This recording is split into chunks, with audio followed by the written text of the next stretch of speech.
Picking the perfect thread for your finished quilt project is often a daunting task. One of the popular things to use today are variegated threads because they're colorful and they tend to blend so well with our bright cherry fabrics that we have. But when it comes to variegated thread, what you see is definitely not what you get.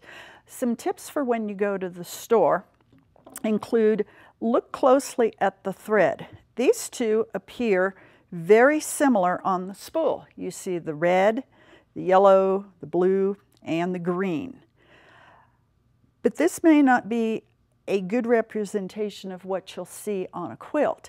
If you are purchasing larger spools, and typically this is what a long arm quilter will use, turn the spool on the end and look down on the top of the spool, and you will probably see a better representation of how your thread may look on your quilt.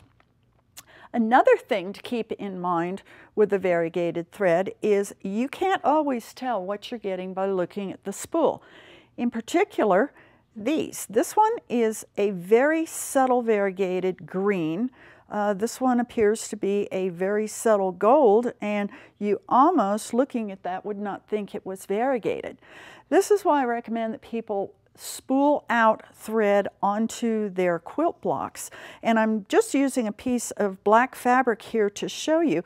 When you puddle this thread out, now you start to see that there's gold, there's orange, there's pink in here, all these different colors that don't seem to pop out at you on the spool at first glance. So variegated thread can range from very subtle. It can also be a single color family, such as this green. You can see where it almost has a hint of almost leaning toward the pale teal, all the way up to the dark sage green or olive green in here. And the nice part about this type of thread, where it's in the single color family, is that it will add depth to the quilting without being distracting or changing too radically. Another thing that you want to keep in mind is the threads can appear a little bit different. Like here, you might not think this one would work because it appears much lighter. But let's take a look at it when we pull it out on the fabric. This one actually is brighter than it looks on the spool. The colors are a touch more toward the neon side, if you will. And the other thing to notice is how far apart the variegation is. This one is approximately, I'm going to guess right at about 3.5 to 4 inches between colors.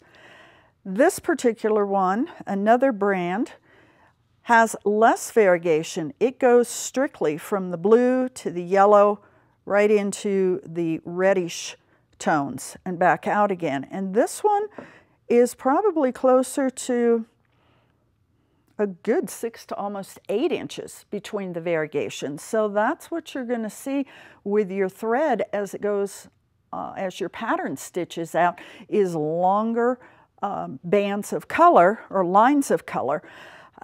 This one, if you notice, is a little bit shorter. It's probably about 3.5 inches again, and some I've seen are as short as 1 inch between colors. There's no way to tell that on the spool really by just looking at it. I would recommend that you go online to the different thread manufacturers and look up threads that you may be considering to see how much variegation there is. Also, when you look for your thread, make sure you take your fabric with you, or a good representation of the fabrics that you used in your quilt, so that you can try and see how it will work. But honestly, the best thing is when you get home, just go ahead and puddle it, or when you work with your long arm quilter. This thread in particular really brings home the point of what you actually will end up with is not what is appearing on the spool of thread. This one looks very light. It looks almost silvery with maybe a touch of a little bit of pink and blue in it, possibly some gold. When I turn it on edge, You can see it just a touch better, that it's got a little bit of color in there, a little bit more than what we saw on the side. But look what happens when we petal this, the magic that this particular thread has. You can really see the colors coming out, and you can see where that thread has a lot more going for it than what we initially thought.